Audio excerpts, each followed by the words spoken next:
Things are slowly getting back to normal after a major power disruption this afternoon. It impacted the University of Maryland, metro stations in D.C., and other critical parts of the city. How does something like this happen when all eyes are on the country's infrastructure, especially Washington, D.C.? Joining me now with the latest is Dan Verton, editorial director of FedScoop. So apparently no terrorist plot here, but it shows that whether we're in D.C. or Boise, Idaho, a domino effect can knock circuits offline and cause a lot of panic. But shouldn't power to the nation's capital be treated differently?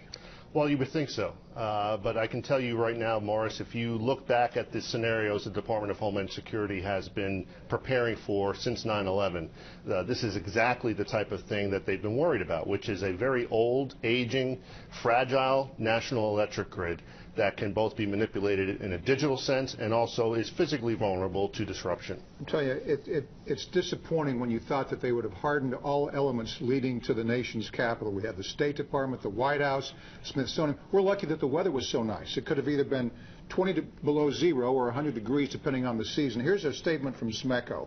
Shortly before 1 p.m., a Pepco 230 kilovolt transmission conductor located at SMECO's Riceville switching station in Charles County. There's the State Department, by the way. The switching station broke free from its support structure and fell to the ground.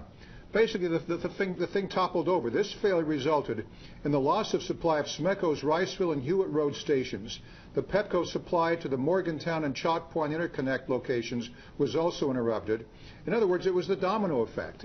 We don't even need terrorists getting in on the internet to do these things, to take care of some switches. But no, when the equipment's falling over. I remember a couple of years back there was a rodent that got in a transmission facility in Arizona and wiped out power to the whole West Coast for a while. This shouldn't be happening. Well, you know, electric power is the centerpiece of critical infrastructure. Everything operates on electric power today, and electricity is at the center of exactly what you're describing, which is this cascading effect of failure across critical infrastructures. Yeah. This has happened before. In 2003, you'll remember, a tree limb falls in the Northeast, combined with a piece of malfunctioning software, and a major regional power outage occurs. I remember when that happened. Yeah, I remember where I was and what I was doing when because I was reporting the news, and we thought, oh my God, what's going on now? So here we are worried about cyber attacks, electromagnetic pulse, setting off some kind of a nuclear device overhead. We can't even take care of things falling over.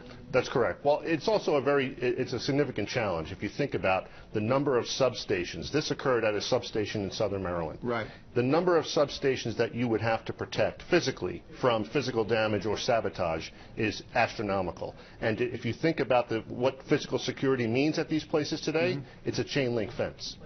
You've driven past them, and the audience has driven past them hundreds of thousands of times, and you never think twice about them. But that's the extent of the physical security around these things.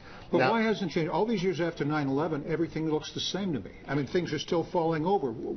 Why hasn't more been done?